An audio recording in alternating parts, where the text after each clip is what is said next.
Halo semua, kembali lagi dengan aku.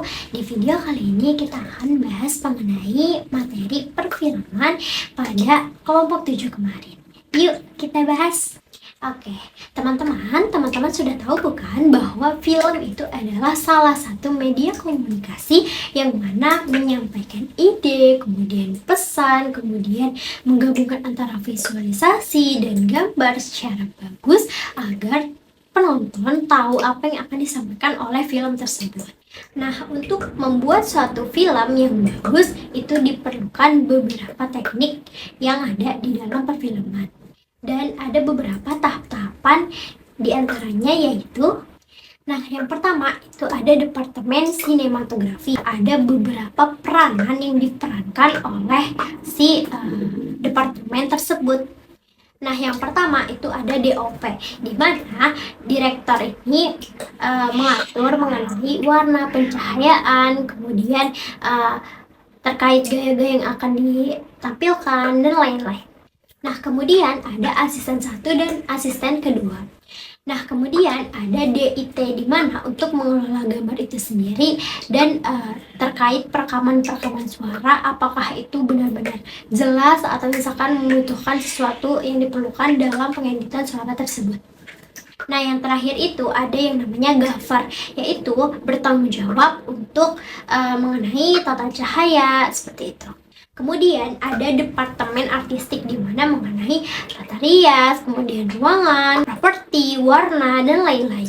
Nah, peranan artistik sendiri yaitu untuk menunjang suasana cerita, munculkan emosi-emosi yang dibutuhkan pada film tersebut, dan kolaborasi antar departemen yang lainnya. Selanjutnya ada yang namanya praproduksi, di mana mencakup beberapa hal, diantaranya yaitu ada penulisan naskah, kemudian casting, kemudian ada penyusunan jadwal, ada penyesuaian anggaran, kemudian ada penyesuaian storyboard, kemudian ada survei lokasi, serta perencanaan teknis dan konsep visual yang akan kita buat. Ketika sudah melakukan praproduksi, kemudian kita akan melakukan produksi. Nah, ada beberapa hal yang perlu diperhatikan, diantaranya yaitu ada syuting per adegan, kemudian ada penyetingan kamera, kemudian perekaman suara yang dibutuhkan pada film tersebut, kemudian ada penataan set ruangan juga. Setelah kita membuat produksi film, kita beralih ke pasca produksi, di mana itu mencakup mengenai editing gambar, editing suara, kemudian editing visual lainnya yang dibutuhkan pada film tersebut. Kemudian menentukan ritme cerita, kemudian menyatukan gambar-gambar, seperti itu teman-teman. Pada tahap pasca produksi ini, itu yang menentukan hasil dari film yang teman-teman buat.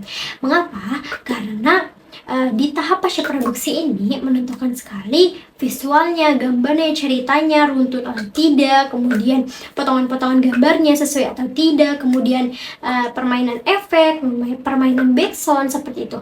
Karena kalau misalkan antara satu dan satunya tidak selaras, itu ceritanya akan tidak bagus gitu teman-teman, atau misalkan dilihatnya itu tidak benar-benar enak dipandang, seperti itu. Nah, proses sinematik adalah kolaborasi antara berbagai macam departemen yang menyatupadankan agar menghasilkan suatu produk yang bagus, seperti itu teman-teman. Nah, sinematografi dan artistik itu benar-benar menjadi pilar utama dalam pembangunan visual dari gambar itu sendiri. Nah, sedangkan manajemen produksi itu memastikan bahwa semua departemen itu berjalan dengan jalannya masing-masing dan sesuai rencana. Oke, mungkin itu saja materi yang dapat aku sampaikan pada video kali ini. Selanjutnya kita akan bahas mengenai beberapa tugas dari Pak Adi, yang mana untuk membuat proposal dalam pembuatan film, seperti itu.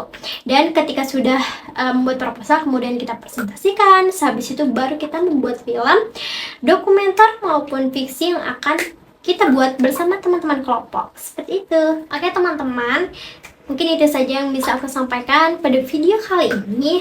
Semoga teman-teman tidak bosan ya mendengar cerita aku di video-video sebelum-sebelumnya maupun video ini. Oke, sampai bertemu di video selanjutnya. Bye-bye.